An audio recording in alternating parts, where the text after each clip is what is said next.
ساحل صاحب ہمیشہ سے کہتے ہیں کہ علماء نے اور مولوی طبقے نے اپنی ذمہ داریاں پوری نہیں کی. ہمیں یہ اس چیز کا ادراک ہو چکا کہ انہوں نے ذمہ داریاں پوری نہیں کی, ہم سمجھ چکے. پوائنٹ یہ ہے, سوال یہ ہے کہ کیا ساحل صاحب نے کوئی ایسا آرگنائزڈ پلیٹ فارم ارینج کیا ہوا ہے کہ ہم نوجوان ملک کے اندر اور انٹرنیشنلی اس پلیٹ فارم کے ساتھ جڑ سکیں اور وہ کوشش کر سکیں جو سوشل اکنامک اور پولیٹیکل ایفرٹس کے لیے وہ ہمیں کہہ رہے ہیں کہ ہم سیاست میں بھی آئیں, ہم پاور کو بھی حاصل کریں اور ایک ایسی ریاست قائم کریں کہ جو واقعتاً دین کی اور اسلام کی ریکوائرمنٹ ہے. یہ وجاہت بیٹا, میں نہ صرف ایک دو پلیٹ فارم اسٹیبلش کیا ہوں. ایک پلیٹ فارم میں ماشاءاللہ 12,000 میرے اسٹوڈنٹس 140 ملکوں سے روز 2,300 کلاسز 2,300 کلاسز روز ہوتی ہیں میرے انسٹیٹیوٹ میں. 2,300 classes, you need to understand, جس میں اسلامک فاؤنڈیشن ہمارا کور سبجیکٹ, اس میں انالیٹیکل تفسیر اور حدیث اور سیرہ کی اسپیشلائزیشن کے لیے 1 سال, اور پھر اس کے بعد ہم قرآن کے اندر اور پھر حدیث کے اندر پش کرتے ہیں بچوں کو. اسٹیم فیلڈز, قرآنک میتھمیٹکس 7ویں سال کے بچے کو ہوتی ہے, ہر 3 سال کے بچے سے اوپر کو عربی سکھائی جا رہی ہے. یہ میرا بیسک پلیٹ فارم ہے, اس کو سورس کوڈ اکیڈمی بولتے ہیں. یہ www.sourcecode.academy جا کے کریکلم دیکھیں ہمارے اسلامک فاؤنڈیشن کا.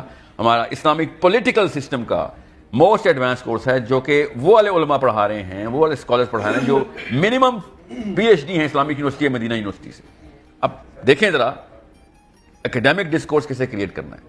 مگر یہ میرا اسکول اور مدرسہ ہے, میری موومنٹ کا نام ہے اسلامک میسیجنگ سسٹم. اس پلیٹ فارم کے اندر 10 لاکھ سے زیادہ لوگ 200 ملکوں سے روز لاگ ان ہوتے ہیں اور ایک دوسرے کو اللہ کے رسول صلی اللہ علیہ وسلم کی سیرہ اور قرآن پڑھتے پڑھاتے ہیں, میتھمیٹکس پڑھتے پڑھاتے ہیں, اور آپس میں کنیکٹ ہو کے business, financial, political, mental IQ اور سب سے بڑی بات مورل ایکیومن بڑھانے کے لیے روز کوشاں ہوتے ہیں.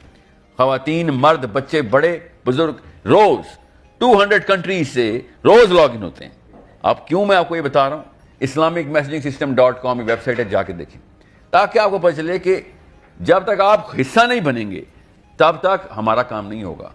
میں کیوں علماء کو ذمہ دار ٹھہراتا ہوں, کیونکہ قرآن کا کسٹوڈین اللہ نے ابھی تک علماء کرام کو رکھا, اور اللہ کرے ایسا ہی رہے. قرآن جس کے پاس ہے سلوشن اس کے پاس ہے, سائنس جس کے پاس ہے سلوشن اس کے پاس نہیں ہے, پالیٹکس کے پاس ہے سلوشن اس کے پاس نہیں ہے, پیسہ جس کے پاس ہے سلوشن اس کے پاس نہیں ہے. سلوشن اصل میں قرآن کے پاس ہے. ٹھیک ہے سر, یہ بھی ایڈ کر دیجیے گا, آپ کو لگتا ہے کہ یہی ڈیکورم ہے جسے فالو کیا جانا چاہیے اور اس سے ہی اسلام ممکن ہے, کہ اس کے علاوہ ہمارے یہاں جتنے بھی ماڈل ہیں وہ فیل ہیں؟ اس کے علاوہ بیٹا ماڈل ہوتا میرا نبی دے دیتا, میرے نبی نے قرآن دیا ہمیں. میں آپ رائے جاننا چاہ رہی ہوں, آپ کو کیا لگتا ہے یہی ڈیکورم فالو ہونا چاہیے جو ابھی آپ نے جتنا بتایا؟ یہ سیرہ اور سننا ہے کہ بھائی طاقت اپنے ہاتھ میں, قرآن کا حکم ہے, سیاست اپنے آپ, مسلمان اور قرآن کے تھرو سیاست کرتا ہو, طاقت لیتا ہو, پیسہ اکٹھا کرتا ہو, اور سب سے بڑی بات تعلیم اور تربیت اور ہیومن